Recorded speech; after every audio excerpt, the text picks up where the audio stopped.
ॐ गजाननं भूतगणादिसेवितं कपित्थजम्बूफलचारुभक्षणम् उमासुतं शोकविनाशकारकं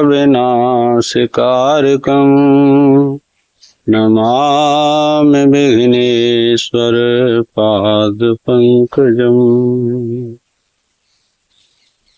त्वमेव माता च पिता त्वमेव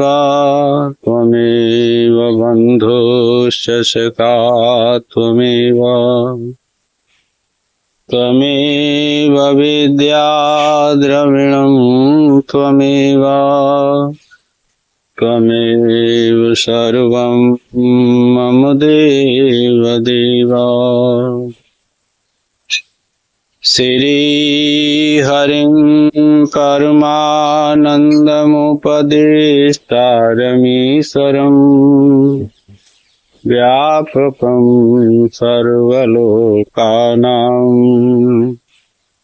कारणं तं नमाम्यहम्। वसुदेवसुतं देवं कंसचाणूरमर्दनं देवकी परमानन्दं कृष्णं वन्दे जगद्गुरुम्। चैतन्यं सर्वगमं सर्वभूतगुहाशयं यत् सर्वविषयातीतं तस्मै सर्वविदे नमः।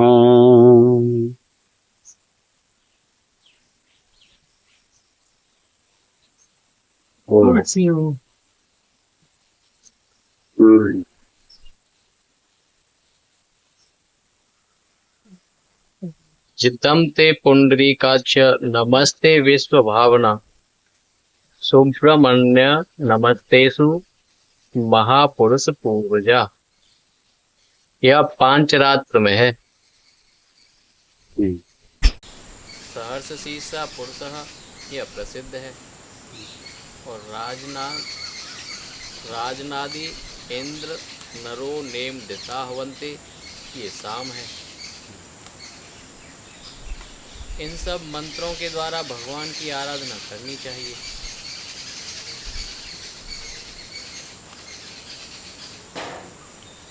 वस्त्रोपवीताभरण पत्रस्त्र गंध लेपने अलंकार वीत सप्रेम मधुभक्तो माम यथोचितम।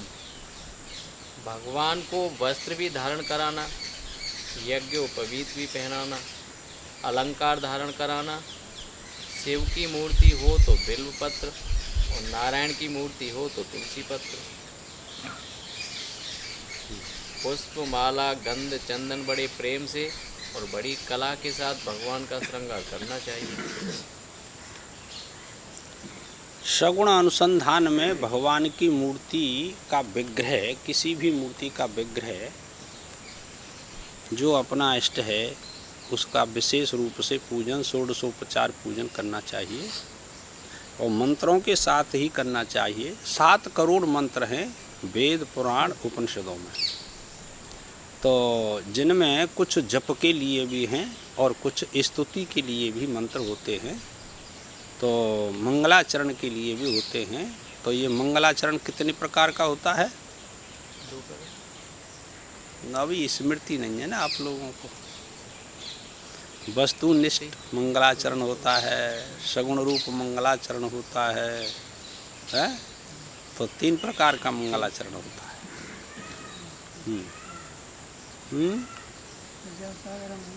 हाँ बताए तो, विचार सागर में बताया।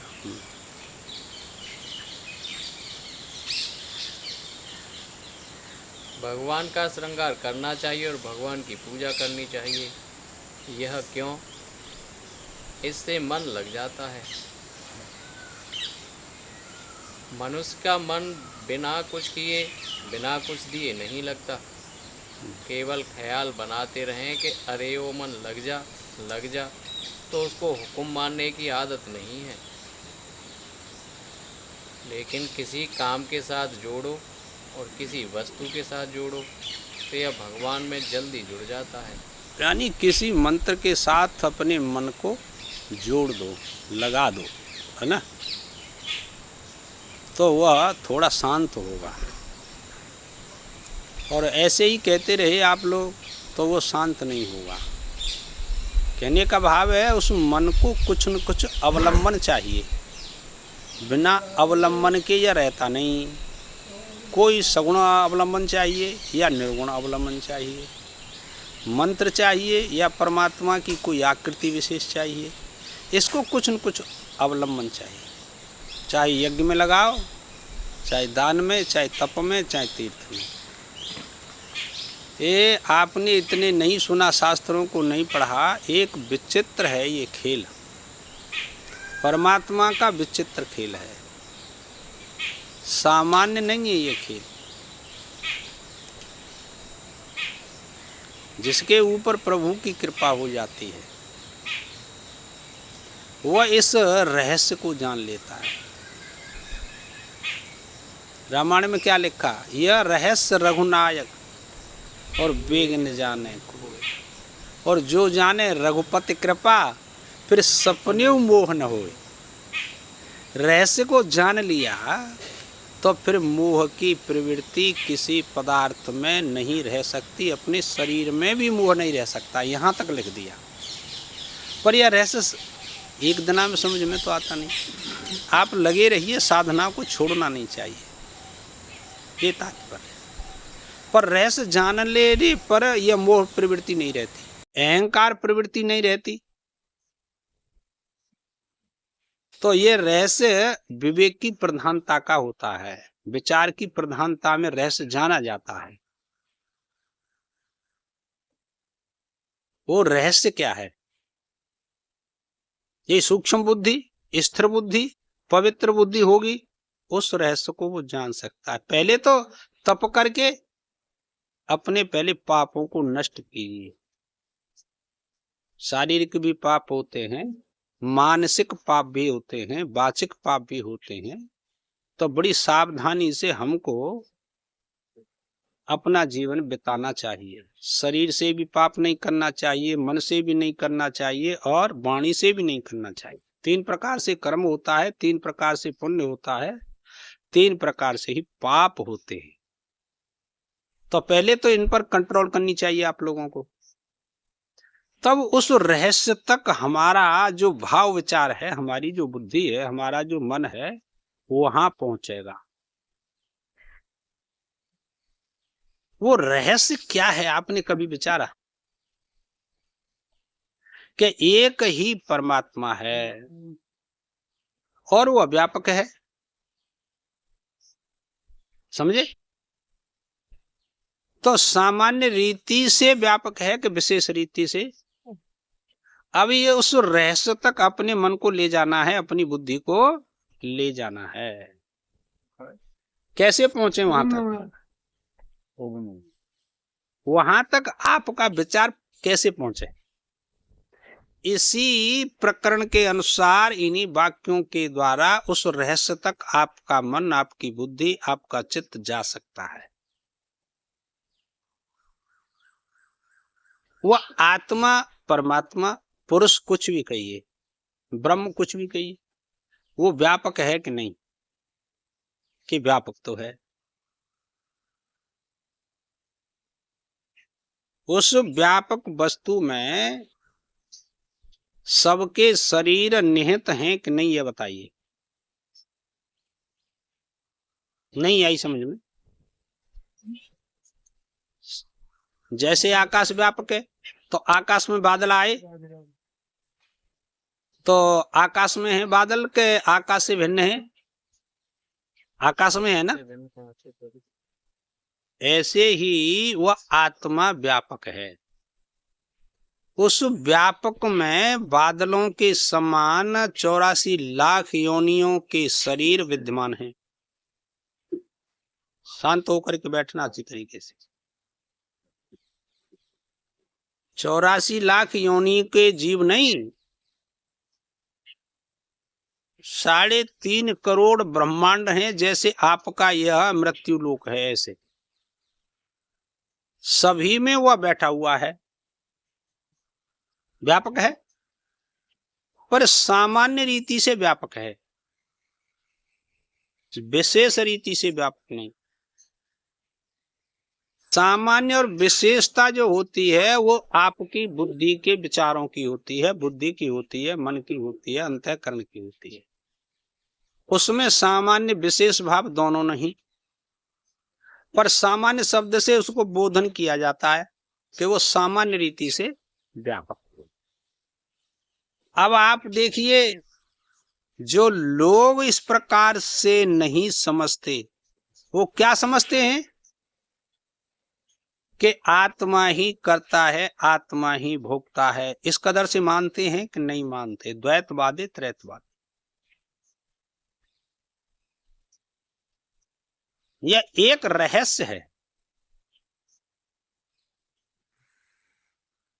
तो व्यापक आत्मा में प्रत्येक शरीरों में एक मन रहता है कि नहीं रहता? जितने जीव हैं इस मृत्यु लोक में और परलोक में, सबके पास मन रहता है कि नहीं? सबके पास मन बैठा हुआ है, और सबके मन के साथ में उस आत्म चैतन्य का संबंध है कि नहीं? सबके साथ में उसका संबंध है। तो सबके साथ संबंध है, और जो द्वैत वाले कहते हैं कि यह आत्मा ही कर्ता भोक्ता है, आपके मन ने कोई कर्म किया, पुण्य और पाप, तो आपके मन के साथ उसका संबंध है, तो वो व्यापक है। आपके आत्मा ने कर्म किया तो सबकी आत्मा एक ही कर्म करनी चाहिए था। एक को सुख दुख हुआ तो सबको सुख दुख होना चाहिए था, क्योंकि आत्मा व्यापक है। वो पुरुष कैसा है? व्यापक है। ये पुरुष शब्द का अर्थ बताया था, पुरुष है पूर्णम अनेन सर्वम इति पुरुषा, सर्वत्र परिपूर्ण होने से उसको पुरुष कहते हैं, परमात्मा को। समझे? तो सबके मन के साथ उसका संबंध है। तो अब इसमें विशेषता आई, मैं पुण्य कर्म करूं और मैं पाप कर्म करूं। इसका मूल कारण क्या है? यह विशेषता पुण्य कर्म करने की, पाप कर्म करने की, यह कहां से आई? यह उस चेतन तत्व में से आई कि नहीं? ये बताओ। उसमें तो नहीं आई। वो सामान्य है, वो विशेषता को प्राप्त नहीं होगा, ये तो पहले बता दिया। यह विशेषता का कोई आधार तो होगा ही। मैं इतना जप करूं, इतना ध्यान करूं, इतना ज्ञान करूं, इतनी भक्ति करूं, इतना योग करूं, इतने पुण्य कर्म करूं, इसका कोई न कोई आधार है। शास्त्र कहता है कि इसका आधार केवल मन है, बुद्धि है, आपका हृदय है, आपका चित्त है, आपका अहंकार है, आपका अंतःकरण है। उसमें किसी प्रकार की क्रिया नहीं हुई। क्यों? अरे कि उसमें क्रिया होती तो ये मोक्ष जो साधन है, जो शास्त्र है प्रतिपादन करता है मोक्ष का, तो फिर वो निरर्थक हो जाएगा। सामान्य और विशेषता उत्पत्ति और नाश वाली वस्तुओं में हुआ करती है, और इस आत्मा का न तो कभी जन्म होता है और न कभी मरण होता है। चेतन जीवात्मा का कभी जन्म नहीं होता और न यह कभी मरता है। जन्म होगा उसी का तो नाश होगा। इस रहस्य को आप तप के द्वारा जान सकते हैं। भक्ति के द्वारा जान सकते हैं। पहले पापों का क्षय होगा। भगवान श्री कृष्ण ने यही बात गीता में बताई। यज्ञ ज्ञात्वा न पुनर्मोहमेवं यास्यसि पांडव येन भूतान शेषेण। देखिए क्या कहा, जिसको जान करके फिर मोह को प्राप्त नहीं होगा। किसको जान? इस रहस्य को जान करके कि यह सामान्य विशेषता केवल इंद्रियों में आती है, मन में आती है, और आपने क्या मान रखा है कि आत्मा में आती है, चेतन तत्व में आती है। ये एक रहस्य है। वैसे थोड़ा कह दिया तुलसीदास ने, यह रहस्य रघुनायक वेग न जाने कोई। ये रहस्य को सभी नहीं जान सकते। रामायण तो सभी पढ़ते हैं ना। जो जाने रघुपति कृपा, ये तो भगवान की कृपा से जाना जाता है, ऐसे नहीं जाना जाता। तो अब तुम अपने में सोचो कि हमारे ऊपर अभी प्रभु की कृपा हुई नहीं तो हम इस रहस्य को जान लेते। कर्म का कर्ता कौन है, भोक्ता कौन है, इस रहस्य को सभी थोड़ा ही जान सकते हैं। अब मन उसमें रहता है व्यापकता में, के साथ में संबंध है उसका, अंदर वृत्ति नहीं गई अभी, तभी तो यह समझ में नहीं आती है आप लोगों की। मन उस सामान्य चैतन्य के साथ संबंध है। मेरे मन का भी संबंध है और आपके मन का भी संबंध है और इनके मन का भी संबंध है। वो सामान्य से सब में है ना, पर वह किसी के साथ में वास्तविक संबंध नहीं मानता है। यह रहस्य है। वास्तविक संबंध उसका किसी के साथ नहीं। और देखिए दृष्टांत में, आकाश के साथ में बादलों का वास्तविक संबंध होता और आकाश का बादलों के साथ संबंध होता तो बादलों के नष्ट हो जाने पर आकाश को भी नष्ट हो जाना चाहिए कि नहीं? लेकिन वो नष्ट नहीं होता क्योंकि उसका वास्तविक संबंध नहीं है। ऐसे ही उस पुरुष का आपके मन के साथ में वो वास्तविक संबंध नहीं है। तो कैसा है? ये केवल अध्यास मात्र है, कल्पित है, भ्रांति मात्र संबंध है, बाकी कुछ नहीं। तो इसको कहते हैं ये जड़ चेतन की ग्रंथि है। जड़ चेतन है, ग्रंथि पड़ी गई और उसका फैसला भी कर दिया। यद्यपि से शंका है और तथापि से समाधान होता है। यद्यपि मृषा मिथ्या है, तो ये है मिथ्या, पर यह रहस्य कैसे मिथ्या है। जब इस प्रकार का ज्ञान होता है तो उसमें से सब कलमश निकल जाते हैं तप करने से। मन में जो विशेषता आ रही थी, आत्मा के प्रकाश को ग्रहण करता है ना मन। और दूसरी प्रक्रिया कि मन का प्रत्येक के मन का उस पुरुष के साथ में जो कल्पित तादात्म्य संबंध है उसके साथ संबंध करता है। उसकी शक्ति को लेकर के उसमें विशेषता आती है, कभी सामान्यता आ जाती है, उसे कोई प्रयोजन नहीं और इसी चक्कर में यह पड़ा रहता है। अपने को इस मन से बिल्कुल सेपरेट, अलग समझना चाहिए। क्यों? वेद की श्रुति तो यही बतलाती है, असंगो नहीं सज्जते। वो असंग है, किसी का साथ करता ही नहीं।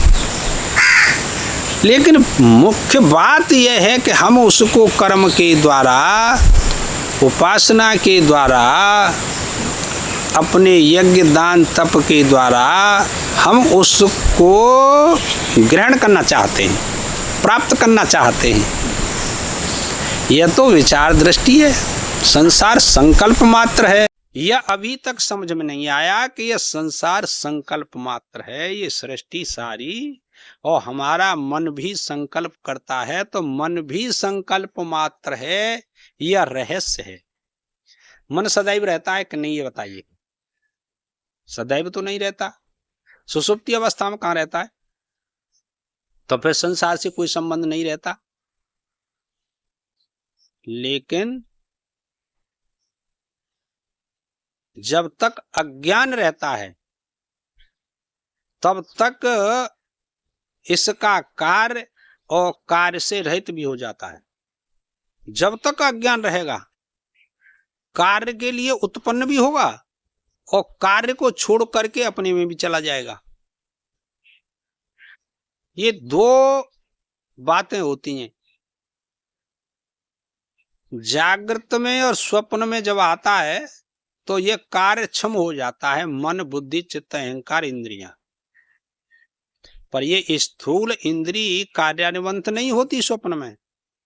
तो स्वप्न का अधिष्ठान ये बताया था मैंने, और जागृत का अधिष्ठान दोनों अवस्थाओं का भिन्न भिन्न बताया।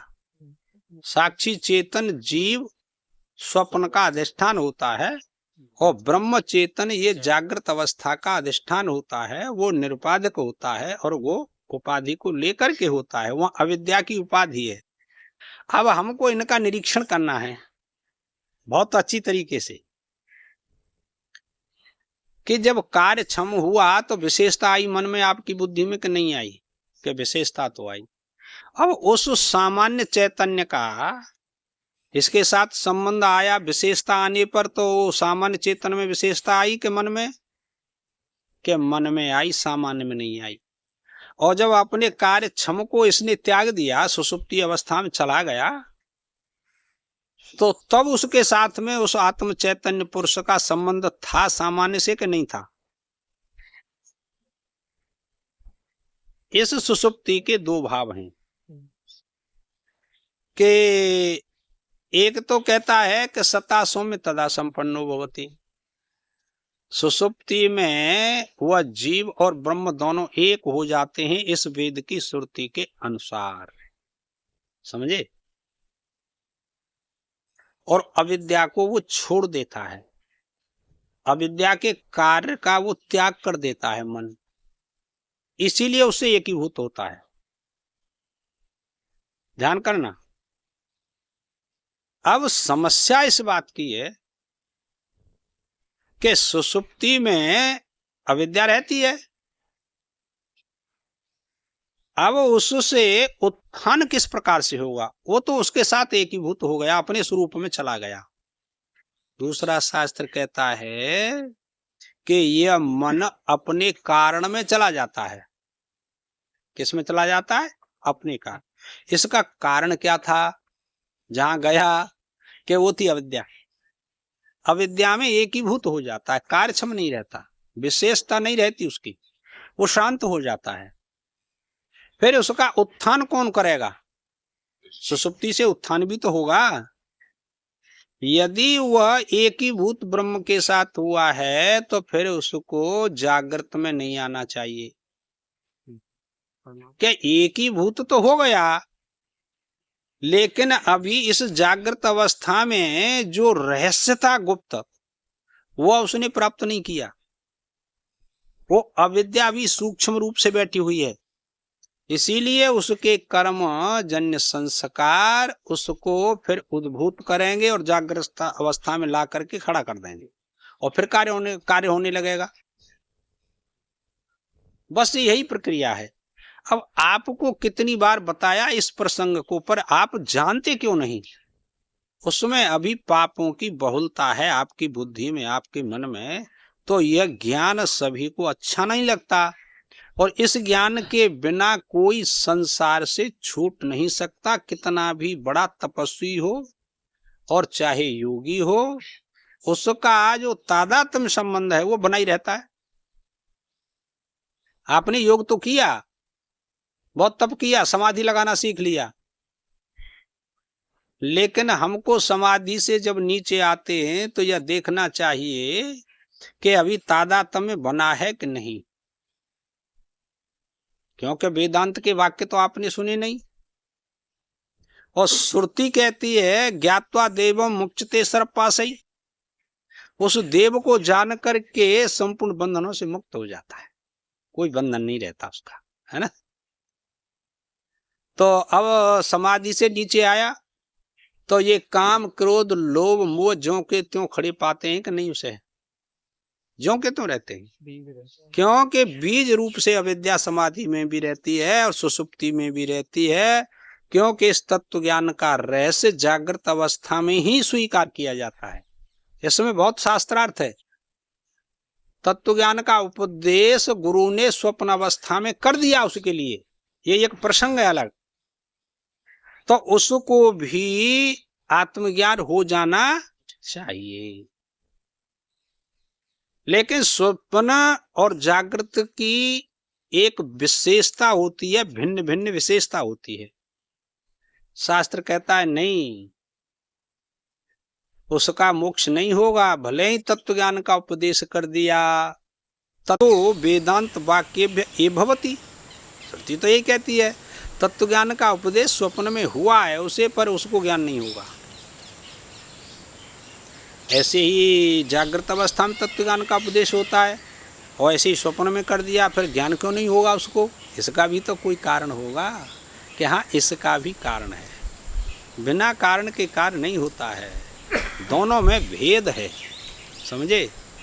उसमें निद्रा दोष बैठा हुआ था, तमोगुण की प्रधानता बैठी हुई थी, इसीलिए ये आपका मोक्ष, आपका कल्याण नहीं हो सकता। अब उस प्रसंगों को यहाँ जागृत में लाइए। सुनते समय, पढ़ते समय आप लोगों के चित्त में तमोगुण की प्रधानता होती है, इसीलिए बार बार तत्व ज्ञान का उपदेश श्रवण करने पर भी आपको ज्ञान नहीं होता, बस, और कोई बात नहीं। तो अंतःकरण की विशेषता को लेकर के उपदेश किया जाता है। चलो, ये रहस्य है। जागृत और सुसुप्ति का साक्षी एक हो, कल भी बताया, परसों भी बताया, सुसुप्ति और जागृत, स्वप्न का और जागृत का। उस समय कोई साक्षीपना नहीं रहता है, कोई साक्षी, कार्य का साक्षी होता है ना, और कार्य वहाँ पर कोई नहीं है। त्रिपुटी दी है, ये बताई थी आप लोगों को कि त्रिपुटी दी है, पर वहाँ तो वो एक ही भूत हो गया ना। हाँ हाँ, त्रिपुटी पढ़ लेना, मैंने आपको बताया 1 से 76 पेज पे है विचार सागर में, उसको देखना कि उसका अर्थ अभी आपने समझा ही नहीं। अध्यात्म, अधिभूत, अधिदैव, ये 3 प्रकार की त्रिपुटी है कि नहीं? तो ये देखना कि अध्यात्म किसे कहते हैं, अधिभूत किसे कहते हैं, और अधिदैव किसे कहते हैं, ये आपने ठीक प्रकार से नहीं पढ़ा। अच्छा, अधिभूत किसे कहते हैं सुषुप्ति में?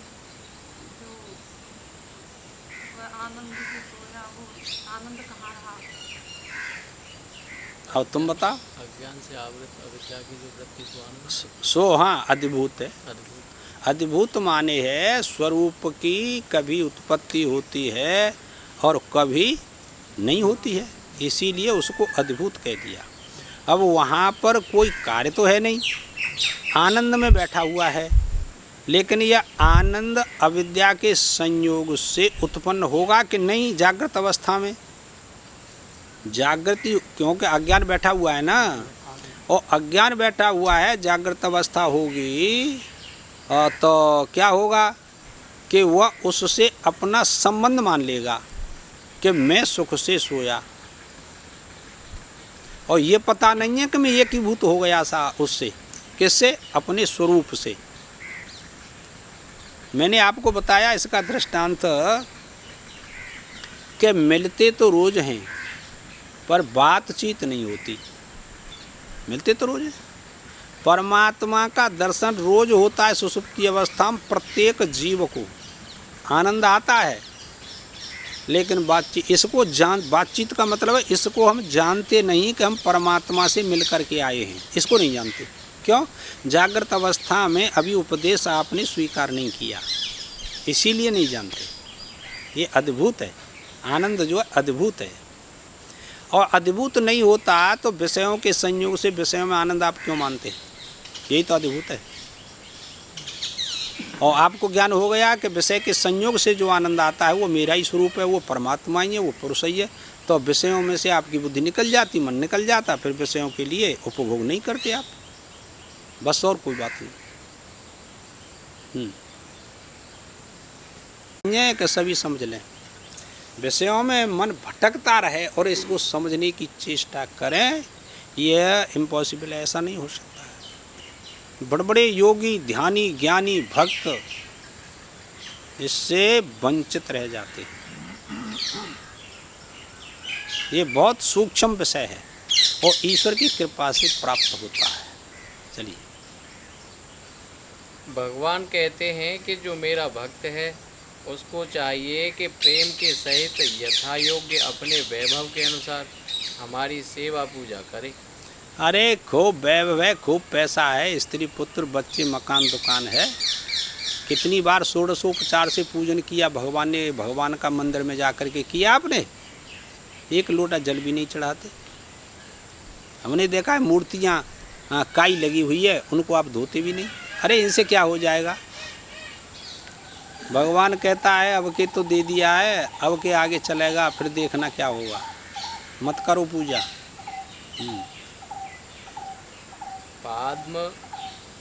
पाद्यमाचमनीयं च गंधम सुमन सोच्छतान धूप दीपोपहार्याणि ददान में श्रद्धयार्चकः।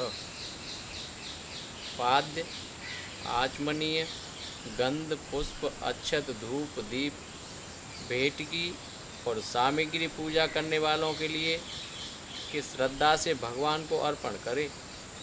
चाहे पत्र अर्पण करे, चाहे फूल करे, चाहे जल करे, चाहे कोई फल लगागा भोग लगावे, चाहे मिठाइयों का, चाहे रोटियों का, चाहे चाय का, चाहे किसी भी वस्तु का प्रेम से अर्पण करना चाहिए। ये सगुण का अनुसंधान, सगुण की पूजा है, क्योंकि दो प्रकार का ही ये परमात्मा का स्वरूप बताया है। ये व्यष्टि रूप है ना। अर्पण करते समय हृदय में श्रद्धा आ जाए। अर्पण तो बड़ी छोटी चीज़ों का हुआ, लेकिन इससे जो हृदय में श्रद्धा बनती है वह बड़ी वस्तु है। छोटी वस्तु को भी बड़ी बना देती है श्रद्धा है? पंडित जी करते नदी के किनारे पे पूजा, हिरण्याकश्यपु मने कर तू कि तुम विष्णु की कोई पूजा नहीं करेगा। प्रतिपक्ष खड़ा कर लिया। पंडित जी ने कही मैं तो विष्णु भगवान प्यारो है। नदी पे जाके धर के अपनी पुस्तक गीता रामायण, सालग्राम की मूर्ति विष्णु की मानी जाती है, छोटी सी, तो पूजा कर रहे वह रख के।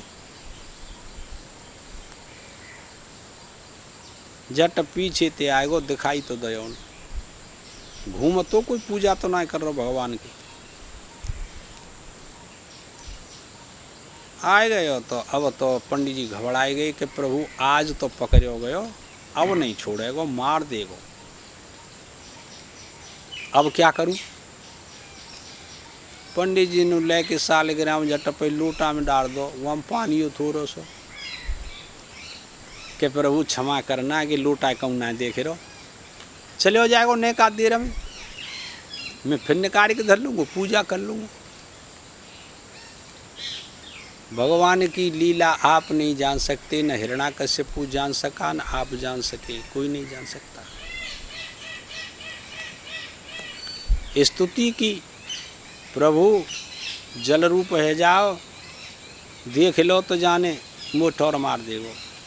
पंडित जी बैठे बैठे स्तुति कर रहे हैं, प्रेम जागृत हो, अश्रुधारा बहने लगी। रोक ले आंसू भीतर ही, देख लिएगो तो झुकेगो, पूजा कर रो है, रो रो भगवान का जी। वो आयो वहाँ ने देखी कौन ही पूजा करे। अरे महाराज तुम्हारी पूजा कर रहे हैं, देखो वहाँ झूठ बोलना पड़े, क्या करो, तुम्हारी पूजा करते हैं, कौन ही पूजा करेंगे हम। भाई प्यास लग रही है पंडित जी कि महाराज और तो यहाँ जलना है, कोई नदी में तो पी लियो कि गंदो आए रो है कि तुम या लोटा ये दे दो, जटा लोटा पीगो। वहाँ में सालग्राम जल रूप है गए भगवान विष्णु, बड़ी वस्तु और सूक्ष्म रूप में है गए। अब क्या करोगे? उसके पीने से इतना प्रभाव हुआ कि प्रहलाद की उत्पत्ति हो गई, उसी जल के पीने से हुआ, समागम करने से, समझे? वो ये कह रहे हैं कि सूक्ष्म स्थूल है जाए, स्थूल सूक्ष्म है जाए, ये आपके हाथ की बात नहीं है। जब तक हमारा अहंकार बढ़ा चढ़ा रहता है ना अपनी गृहस्थ का, तब तक भक्ति हृदय में आती नहीं, उसका दर्शन नहीं होता। दाना खाक में मिलकर गुली गुलजार होता है, पर पृथ्वी में बोयो दानो सड़ेगो गलेगो तब अंकुर निकर। तो आप याद कर लो इन दृष्टांतों को। आप में थोड़ा सा अहंकार है शेष, तो अभी दर्शन नहीं होगा आत्मा का, परमात्मा का, चाहे सगुण का चाहे निर्गुण का। लगे रहना चाहिए। कीर्तन करते हैं तो रोजाना कीर्तन ही करो, आरती करते हैं तो आरती ही करो नित्य प्रति। आप छोड़ो मत संसार की आपत्ति और सुख तो आते और चले जाते, इनको आप नहीं निराकरण कर सकते। ये तो आपके पुण्य पापों का वेग चल रहा है, एक धारा है, आती है चली जाती है। समग्र संसार स्थूल है और श्रद्धा भक्ति सूक्ष्म है। सूक्ष्म के लिए यदि स्थूल को न्यौछावर करना पड़े, न्यौछावर कर देना चाहिए। सब अपना ही तो मान लो। कैसो दृष्टांत? इसी का दृष्टांत था, आपने पढ़ा होगा, पढ़ा था, सुना था। घर में झगड़ा हुआ, नमक मांगा भाभी से कि भाभी नमक दे दो।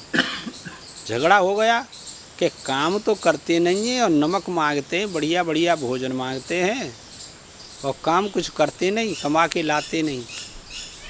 बस भगवान की प्रेरणा हुई हृदय में कि तो अच्छा अब काम करके ही हम भोजन करेंगे। छोड़ दिया भोजन को, घर से चले गए। कहाँ पहुँचे? काशी, बम्बई, कलकत्ता, कहूँ कह दियो। बम्बई पहुँचे, अम्मा कोई जानकारी नहीं बाबा। एक मंदिर में जाके बैठ गए, न भोजन न पानी, बैठे रहे। 2 दिन हो गया बैठे बैठे भूखे प्यासे। तीसरी रात्रि हुई, एक साधु आया, उसने कहा हाँ क्या बात है, कैसे बैठे हो? महाराज आया था नौकरी करने के लिए। अच्छा लो ये डिब्बा, मिठाई का डिब्बा दे दिया, खा लो और कल को आपको काम मिल जाएगा और काम करते रहना। पर एक ध्यान रखना, अपना नहीं समझना सबको, जो मिले सो अपना नहीं समझना कि अच्छा कोई बात नहीं। मिठाई खा ली, पानी पी लिया, सोए गए। बम्बई सा शहर, सवेरे जगे, गए तो कुछ चलो प्रेरणा हुई, दुकान पर जाकर खड़े हुए। उसने कहा क्या चाहता है कि काम, के तो हमारे यहाँ रहो। उसके कोई संतान नहीं थी, सेठ के नौकर चाकर काम करते थे, अकेले थे दोनों व्यक्ति। काम किया बहुत अच्छी तरीके से, बड़ी ईमानदारी से काम किया। बड़ा प्रसन्न हुआ सेठ, अपने ही घर में रख लिया रात्रि को कि यहीं सोआ करो, और उनकी भी सेवा करता था वो पुरुष। अब तो बीमार हो गए सेठ जी, बीमार, मरणासन्न अवस्था, कोई नहीं है बालिग। पुलिस आई, पूछा तेरा कोई है? अब जवाब तो निकलता नहीं अंत समय में। ध्यान करना, ये वैसी कथा ना है, भई बीती है। ऊपर को हाथ कर दिया, कही तो यूँ कि परमात्मा ही ऊपर गुयम यो मालिक। भाव तो जी होगो सेठ जी ने को, यानी कि पुलिस ने कि देखो ऊपर कौन है। वही व्यक्ति यो ऊपर, वह लिवाए खिलाए, भाई तू मालिक बनाया है, तेरे लिए कह गया है सेठ, इतनी प्राण निकल गए। मालिक बन गया पूरी दुकान का। अब तो पैसा के ढेर, करीब होंगी 100 साल की बात है, ज़्यादा दिना की ना है। अब तो दुकान का मालिक हो गया, सब नौकर नीचे काम कर रहे हैं। पैसा आयो बहुत, फिर विचार करियो कि न हो तो भाभी के काजे 10-5 हज़ार रुपया दे घाले, 100 साल पहले 10,000 रुपया 5,000 रुपया तुम बताओ कौन हतो पैसा देघाले ऐसा भाव विचार भयो देघाले ना जट वही रात बीमार है गए बाबूजी। अब तो बड़ी परेशानी मरणासन्न अवस्था हो गई। वाने कही प्रभु कैसी बचाओ। जैसे तैसे होश आयो कि मंदिर में संस्कार है जट मंदिर में चले हो और बुई महात्मा मिल गए। दिन छुप गया था।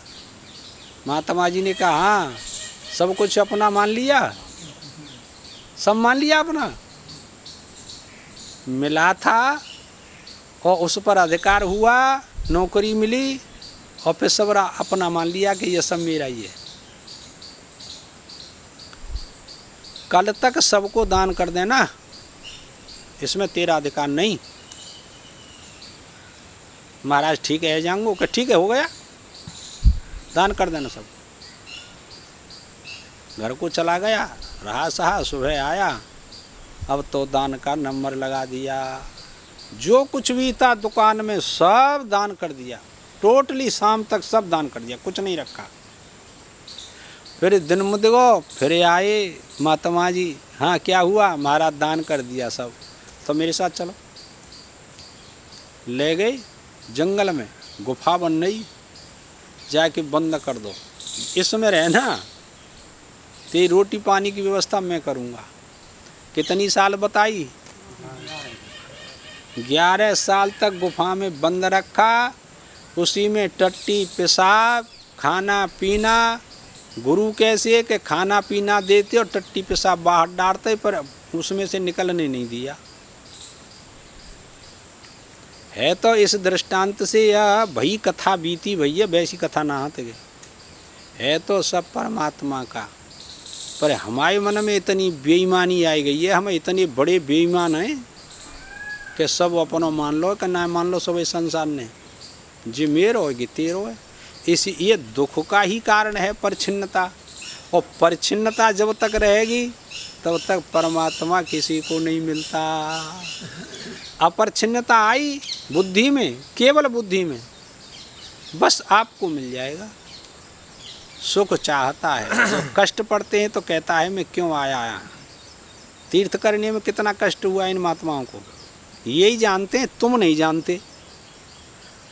तो अब इनके आई हुई मन में कि भाई फंसे गए काई को आए पर वो जानता है कि मेरे लिए सारी सहन शक्ति इसने की है इसका मैं क्या करूँगा। मैं जानता हूँ यह नहीं जानता साधक नहीं जानता है मेरा अंतिम समय में क्या होगा पर वो तो जानता है कि मेरा अंत समय में क्या होगा मैं इसके विषय में क्या सोचूंगा। ये परिच्छिन्नता ही तो परेशान करते हैं। भैया कह रहे हैं सारो परमात्मा को मान लो अपनो फांटे को लगा लियो रोटी खा लियो कुत्ता उठूँ को न ले जाए। बुद्धि खराब ना है जाते ज़्यादा बीमारी का होगी। शास्त्र पर विश्वास है तो शास्त्र की आज्ञा का पालन कीजिए आपको ज्ञान हो जाएगा परमात्मा मिल जाएगा। हम क्या करें स्वर्ग मिलेगा। कल ही को आयो बालक वो आने कही महाराज कहूँ स्वर्ग न पृथ्वी पे। मैंने कही त्यो कहा विचार हुए कि हम तो यही मानते हैं कहूँ न स्वर्ग न कहूँ नरक। शाम को टाइम हमने कही तू शास्त्र वेद शास्त्र पुराण कछु ने का श्रद्धा आते मान तो का ना मान तू यूँ बता के मान तू श्रद्धा में। तो मैंने कि धर्म को और अधर्म को ज्ञान काते हूँ तो शास्त्रते हूँ तो है ना कि हाँ क्या तो फिर तो तू मान तो होगा कि मान तू क्या तो शास्त्र ने नहीं बताया कि नरक भी अलग है और स्वर्ग भी अलग है। इस पृथ्वी से बताया ना कि जब ही मैंने पूछी है तुम बेटा सब चीज़ आते हैं पर ये तेरी मान्यता के ऊपर की बात है। तू न माने तो वो हता है और मान ले तो होता है। ऐसे ऐसे ना है तुम्हारी आत्म व्यवस्था ना है सारी व्यवस्था बनाई परमात्मा ने नरक स्वर्ग की सुख दुखन की सब व्यवस्था है। हाँ जी लेकिन स्थूल के लिए सूक्ष्म को न्यौछावर मत करना। हृदय में एक क्षण के लिए श्रद्धा का भाव आवे इसके लिए बाहर की सब संपत्ति छूटे तो भी हानि नहीं है। हाँ जगत रूठे तो रूठने दे, पर एक परमात्मा न रूठे, हमें काउते काले न देना। जगत छूटे तो कोई परेशानी नहीं, पर तू नहीं छूटना। ये मैंने अपने मन को समर्पण कर दिया तेरे चरणों में, मुझको संसार नहीं चाहिए, तू चाहिए, फिर काम बन जाता है। ये भक्ति की विशेष बातें होती हैं। भगवत भक्ति अवश्यम भावी मोक्ष फलम, भगवान की भक्ति का फल तो अवश्य मोक्ष ही होता है। लेकिन हृदय की श्रद्धा चली जाए और बाहर की बहुत सारी संपत्ति बच जाए तो उससे मनुष्य के जीवन में कोई लाभ नहीं। तुमसे अधिक संपत्ति तो वेश्या के पास भी होती है। तुमको पता नहीं वेश्या के पास कितना पैसा होता है, पर उसका दुष्कर्म उसका कल्याण कर देगा क्या?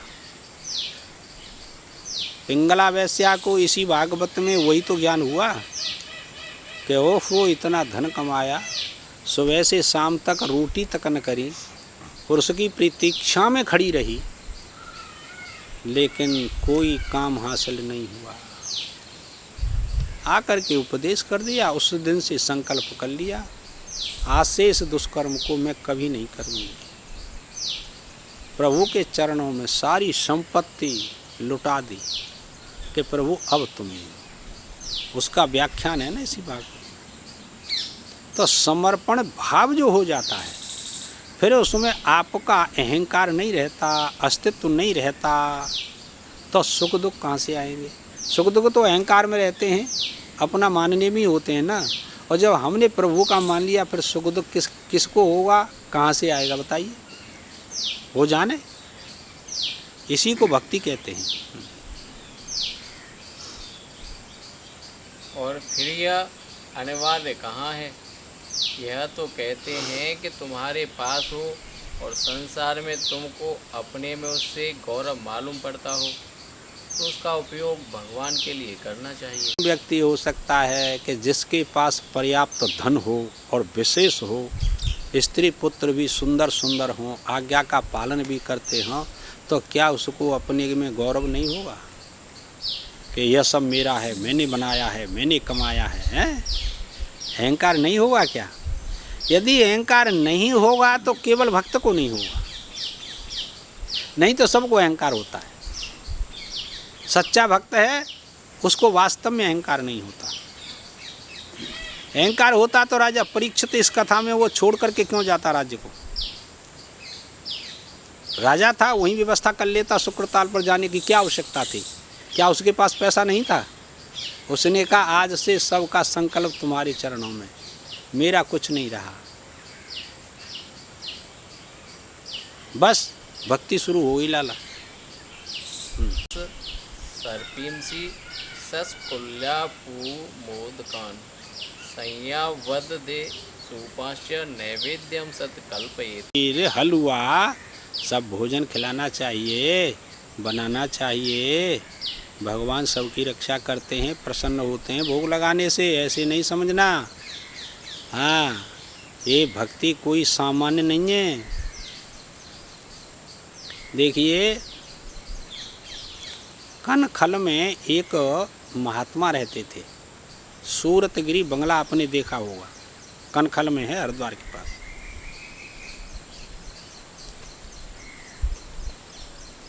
तो उन्होंने विचार किया, तो उनके इष्ट थे नरसिंह भगवान।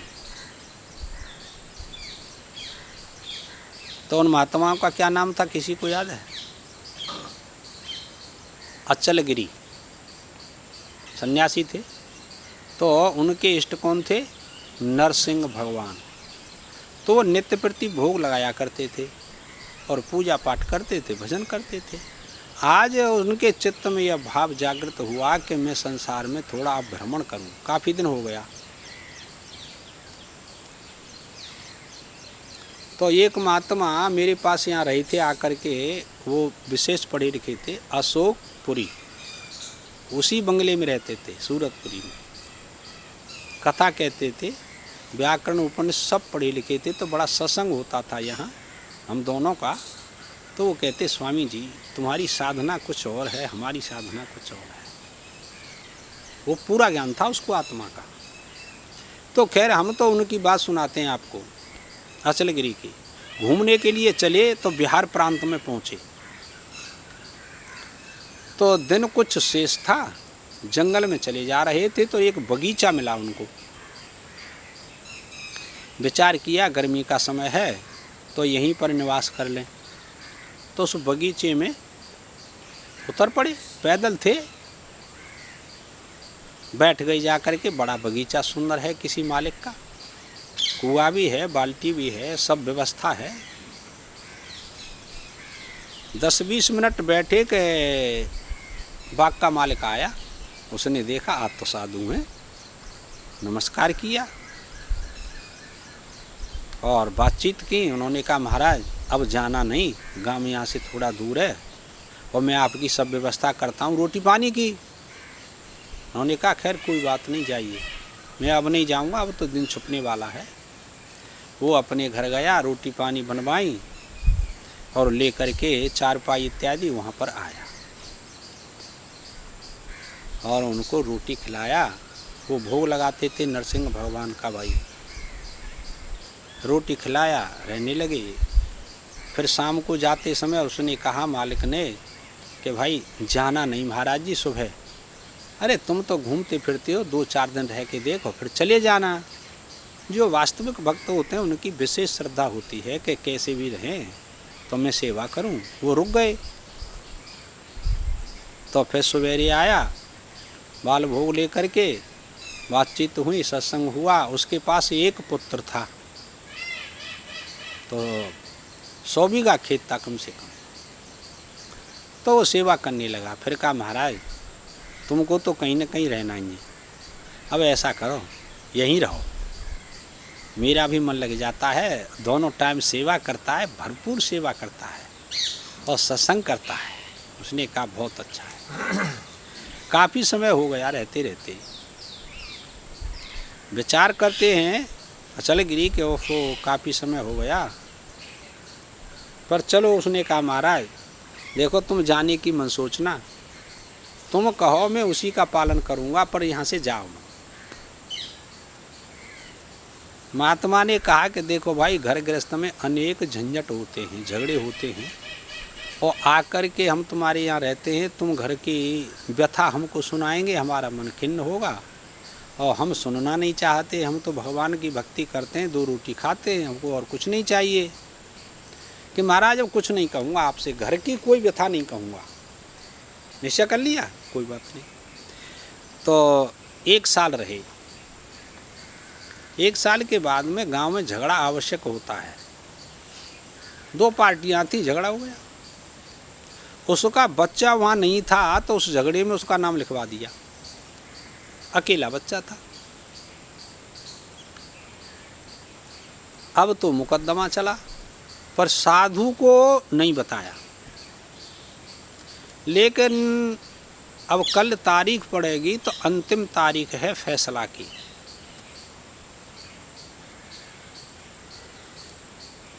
तो आज बड़े उदास थे। उनका नाम क्या था? बाबूलाल। मालिक का नाम था बाबूलाल। तो महात्मा जी ने पूछा जब शाम को लेकर के आया भोजन प्रसाद के, बाबूलाल आज तो बहुत उदासी है, क्या बात है? कि महाराज कोई बात नहीं है। कहना कोई न कोई बात तो है, बताइए क्या बात है? कि महाराज पहले मना कर चुका हूँ कि मैं अपने घर की कोई व्यथा आपको नहीं बताऊँगा। कि तो अच्छा मैंने ही तो कहा था कि कोई नहीं बताना। कि हाँ। कि तो मैं पूछ रहा हूँ, संकल्प को तोड़ दो, बताइए क्या बात है? भाई आपने इतनी सेवा की है, 1 साल सुंदर सुंदर भोजन कराया, दूध पिलाया, तो आप बता दें हमको। बाबूलाल ने कहा महाराज एक बच्चा है और कल को ऑर्डर होगा, मेरे को बताया है कि फांसी की सज़ा बच्चे की। कि तो आपका बच्चा उसमें होगा केस में? कि महाराज गांव में भी नहीं था बच्चा। तो ईमानदारी की बात है, तुमसे क्या मैं झूठ बोलूँगा? महात्माओं से क्या झूठ बोलना। पर अब क्या करूं, एक बच्चा है, दो बच्चा नहीं, और न मेरा मन है उस पार्टी में, न मेरे बच्चे ने कोई कर्म किया, पर लिखवा दिया पार्टी की वजह से, अब फांसी होगी कल को। बस इतना ही है बात कि हाँ इतनी बात है। क्या तो अच्छा जाओ, कोई बात नहीं, हम पूछना ही चाहते थे आपसे, एक काम कर सकते हो कि बताइए कि सुबह 5 बजे पानी में नहीं बनाना भगवान का भोग, हम भोग लगाते हैं रोजाना तुम्हारे सामने, गंगा जल में चून मारना, गंगा जल में खीर, सारा काम गंगा जल में करना है, पवित्रता से करना है, सब घर नहा धो करके, और 5 बजे लेकर के यहाँ आ जाओ। खाना वाना किसी को नहीं है, पकवान बना करके यहाँ लाना, पूड़ी कचौड़ी खीर हलवा सब कुछ लाना, पर गंगा जल का प्रयोग करना। उन्होंने कहा महाराज ठीक है, तो गंगा जल का प्रयोग किया और बना करके, अब जिसके पुत्र एक हो और फांसी की सज़ा सुनाई जाए, तुम बताइए उसको रात भर नींद आएगी? उसकी इस पूरे घर की हालत क्या होगी? सोए नहीं बेचारे, रोते रहे, बनाया सामान लेकर के आ गए। अच्छा रख दो यहीं, उनकी झोंपड़ी थी, रखवा लिया। अच्छा आप बाहर बैठ जाइए, बाहर बैठ गए। अचलगिरी ने भगवान नरसिंह की मूर्ति रख रखी थी अपने पास में, तो टटिया बंद की, भगवान के लिए भोग लगाया, भोग लगाया और कहा प्रभु इसने कितनी सेवा की है, मैं आपको क्या बताऊं।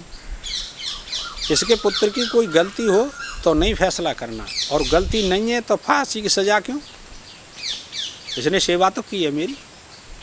मैं आपसे निवेदन करता हूँ, बस संकल्प किया, इतनी देर में फांसी की फाइल स्वामी जी के पास,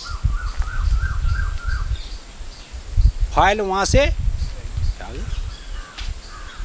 देखा, हाँ फांसी की सज़ा है, पढ़ लिया स्वामी जी ने, खोल करके देखा, रख दिया, उसको नहीं बताया,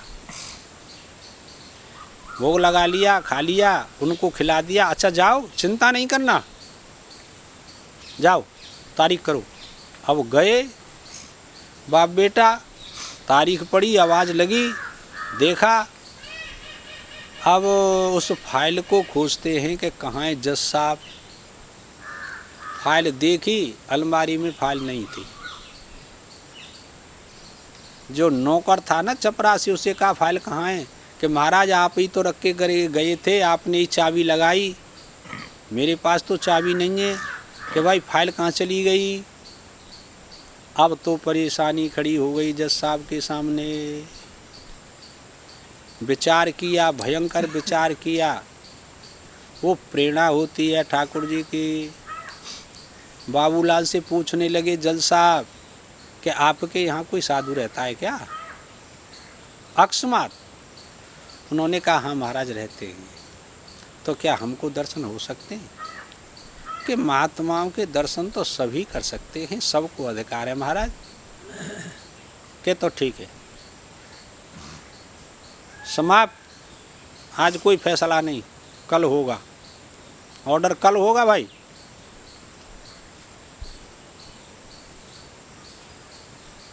कोई बात नहीं, बंद करके चपरासी साथ लेकर के, गाड़ी लेकर के वहाँ आए, दर्शन किया। तुम कौन हो, कैसे, ऐसी बात है। अच्छा हाँ, तो अचलगिरी कहते हैं अच्छा आप ही तारीख करते हैं ना, फैसला करते हैं कि हाँ मैं जज हूँ महाराज। क्या तो विचार करके करना चाहिए ऑर्डर, बिना विचारे नहीं करना चाहिए। आपका ठीक विचार नहीं था कि महाराज अब ऑर्डर तो समाप्त ही हो गया, फाइल का पता नहीं कहाँ चला गया।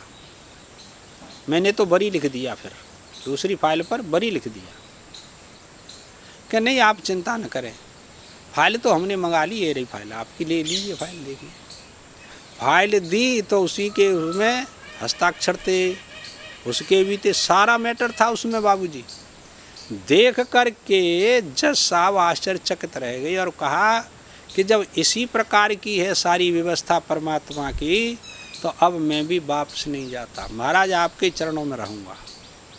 चपरासी को लौटा दिया, गाड़ी लौटा दी, और अंतिम समय पर वो साधु होकर के उन्हीं की सेवा करने लगे। ये सगुण साकार की पूजा आपने ऐसे समझ रखी है मूर्ख लोगों ने कि इसका कोई अस्तित्व नहीं है। इसका अस्तित्व अपनी पूरी जगह है, पूरा है अस्तित्व। और निर्गुण निराकार जो आत्मज्ञान है उसका अस्तित्व पूर्णता से है। सभी का अस्तित्व अपनी अपनी जगह है, पर आप करें तभी तो। ना आप सगुण को पूजा करते हैं और न निर्गुण को जानते हैं। क्या करें? चलो जैसे गाड़ी चल रही है ऐसी अपनी अपनी चलाइए आप लोग, किसी का किसी के ऊपर कोई अधिकार थोड़ा ही है। मालपुए और मोदक, संयाम माने हलवा, दही और दाल आदि का नैवेद्य समर्पित करें। देखो यह सब वस्तुएं यदि अपने घर में हो और खुद तो खाए, लेकिन भगवान को समर्पित न करे तो उचित नहीं। तो ये तो चोरी कर ली। वैसे तो भक्त बनता है और अब तो खा रहे हैं बढ़िया बढ़िया माल, और ठाकुर जी को वो भी न लगाया तो चोरी न भाई। फिर तुम्हारी भक्ति काय की है? तुम पदार्थ का स्मरण हो और तत्पदार्थ का स्मरण न हो तो समझना कि न तो तुम्हारी वेदांत की साधना आगे बढ़ रही है और ना ही भक्ति की साधना आगे बढ़ रही है। दोनों में से एक भी नहीं। तुम पदार्थ क्या होता है, तत्पदार्थ क्या होता है, वाच्यर्थ इनका क्या होता है, लक्ष्यार्थ क्या होता है, इसको जानते नहीं तो न तो निर्गुण निराकार की स्थिति में रहे, न सगुण साकार की स्थिति में रहे। क्योंकि जब दोनों को जानोगे तब दोनों में एकता का ज्ञान होगा। यदि केवल वह को जानोगे तब भी एकता का ज्ञान नहीं होगा, और केवल मैं को जानोगे तब भी एकता का ज्ञान नहीं होगा। बिल्कुल। जब वह को भी जानोगे और मैं को भी जानोगे तब एकता का ज्ञान होगा। ठीक। लक्ष्यार्थ में दोनों का अर्थ जानना ही पड़ेगा, तब होगा वेदांत का पूरा ज्ञान। ये अर्थ कर दिया। मैं को तो सहज स्वभाव से जानते हो, ठीक है, लेकिन उसको भूल गए हो। मैं को तो सभी जानते हैं सामान्य रूप से कि मैं हूँ, इसको तो सभी जानते हैं, पर यह नहीं जानते कि मैं कौन हूँ, इसको नहीं जानते। जो सच्चिदानंद परमेश्वर सर्व कारण का कारण है उसको भूल गए हो। खाने में, पीने में, सोने में हर समय उसकी याद किया करो। कितनी विशेष बात बताई। यत करोसी यदस्नासी यज्जो होश ददासी यत तपस्या कौनते तत्कुरुष मदार्पणम। जो कुछ भी काम करता है वह सब मेरे समर्पण कर। कोई कार्य शुरू करना है तो प्रभु के नाम को उच्चारण करके अपने गृहस्थ में सभी काम आप लोगों को करने चाहिए। और यदस्नासी, जो भी आप खाते हैं, चाहे जल पिए, चाहे दूध पिए, चाहे पक्वान्न खाएं, चाहे भोजन कुछ भी खाएं, फल खाएं, पहले प्रभु के लिए समर्पण कर दो कि यह प्रभु तुम्हारा दिया हुआ तुम्हारे अर्पण है। इतना संकल्प नहीं कर सकते आप लोग? भूल जाते हैं और स्वयं खाने लग जाते हैं। यह भी हमने बताया आपको कि तुम यज्ञ नहीं कर सकते तो इस यज्ञ को कर लो खाने वाली को। खाने से भी यज्ञ होता है। वो क्या होता है? ओम नमः शिवाय स्वाहा। इस मंत्र को बोलो और स्वाहा शब्द बोलो इसके साथ में, तो अहम वैश्वानरो भूत्वा प्राणिनाम देहम आश्रित है। 15वें अध्याय का कौन सा मंत्र है? 14वां मंत्र है। वो परमात्मा अग्नि स्वरूप बैठकर बन कर के, वैश्वानर अग्नि बन कर के सबके हृदय में बैठा हुआ है। उसमें आहुति डाल दो। ओम नमो भगवते वासुदेवाय स्वाहा, ओम नमः शिवाय स्वाहा। आपका यज्ञ हो रहा है। कितनी भी बार खाओ आप लोग, तो इस अर्थ का भी चिंतन साथ साथ होगा तो आपका यज्ञ सार्थक हो गया। करो भोजन करना भी सार्थक हो गया।